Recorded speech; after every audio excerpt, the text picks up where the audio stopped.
সেবাশ্রয়, এই সেবাশ্রয় নিয়ে জোড়া এফআইআর হলো এবং জোড়া এফআইআর এর নাম রয়েছে কিন্তু অভিষেক বন্দ্যোপাধ্যায়ের নাম। ডায়মন্ড হারবার থানার পর এবার বিষ্ণুপুর থানাতেও অভিষেক বন্দ্যোপাধ্যায়ের নামে এফআইআর হলো এবং এক্ষেত্রে যেটা অভিযোগকারীর অভিযোগ যে এই যে সেবাশ্রয়, সেই সেবাশ্রয়ের নাম করে আসলে জনস্বাস্থ্য এবং জনসুরক্ষা এটা মারাত্মকভাবে বিপন্ন হয়েছে। কারণ কি? কারণ হিসেবে অভিযোগকারী যে অভিযোগটা করছেন, এই যে সেবাশ্রয় প্রকল্প যেখানে হয়েছে সেখানে কিন্তু প্রতারণা, জালিয়াতি করা হয়েছে এবং সেখানে হচ্ছে অনেক জায়গাতেই যে বিষয়টা তারা অভিযোগকারীর অভিযোগ যে যারা হচ্ছেন আয়ুর্বেদিক বা হোমিওপ্যাথিক চিকিৎসক, এমন চিকিৎসক থেকে শুরু করে একেবারে যারা নবিশ তাদেরকে কিন্তু দিয়ে এই ক্যাম্পগুলো করা হয়েছিল এবং এই আয়ুর্বেদিক বা হোমিওপ্যাথিক চিকিৎসকদের দিয়ে হচ্ছে অ্যালোপ্যাথিক চিকিৎসা হয়েছিল। অনেকগুলো প্রেসক্রিপশন এক্ষেত্রে জমা দিয়েছেন অভিযোগকারী এবং সেই অভিযোগকারী যে প্রেসক্রিপশন জমা দিয়েছে সেখানে দেখা যাচ্ছে যারা সেই প্রেসক্রিপশনে সিগনেচার করছে, সই করছে, অর্থাৎ চিকিৎসকের যে প্রেসক্রিপশন হয় সাধারণত সেটা সেবাশ্রয়ের যে প্যাড, সেই প্যাডে হচ্ছে সই হচ্ছে।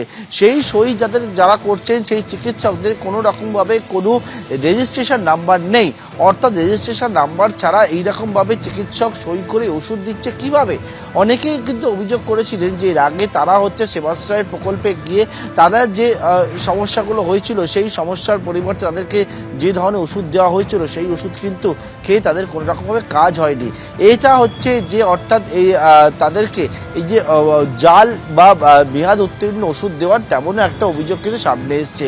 অন্যদিকে রোগ নির্ণয়ের জন্য যে সমস্ত যন্ত্রপাতি যে নিয়ম রয়েছে ব্যবহার করার ক্ষেত্রে, অর্থাৎ কোনো হাসপাতাল বা নার্সিংহোমে যে যন্ত্রপাতিগুলো থাকে সেইগুলো হচ্ছে রোগ নির্ণয়ের জন্য ক্যাম্পে নিয়ে আসা হয়েছে। এটা হচ্ছে অভিযোগকারীর অভিযোগ এবং যে নিয়ম রয়েছে সেটা সম্পূর্ণ বেআইনি এবং এইভাবে করা যায় না এবং এই সমস্ত বিষয় উল্লেখ করেই বলা হচ্ছে যে আসলে রোগীদের সঙ্গে কিন্তু প্রতারণা, জালিয়াতি করা হয়েছে এবং নানান বেআইনি কাজ হচ্ছে এই সেবাশ্রয় প্রকল্পের আড়ালে। এমনই মারাত্মক সব অভিযোগ সামনে আসছে। রেজিস্ট্রেশন না পাওয়া চিকিৎসকরা প্রেসক্রিপশন লিখেছেন, যে যন্ত্রপাতি ব্যবহার করা হয়েছে তা নিয়েও বেনিয়মের অভিযোগ সামনে আসছে।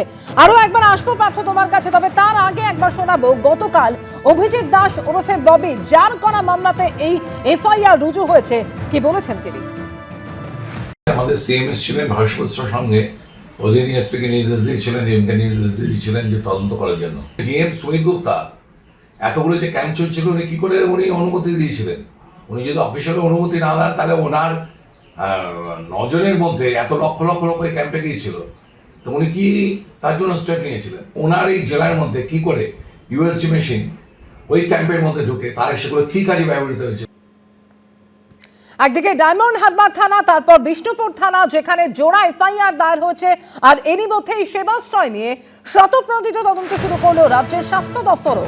স্বাস্থ্য দপ্তরের তরফ থেকে কোনো সরকারি অর্ডার কি দেওয়া হয়েছিল নাকি মুখের কথায় স্বাস্থ্যকর্তারা উপস্থিত ছিলেন এই সেবাশ্রয়ে, এই সমস্ত বিষয় খতিয়ে দেখা হচ্ছে স্বাস্থ্য দপ্তরের তরফে। এবিপি আনন্দ, এগিয়ে থাকে, এগিয়ে রাখে।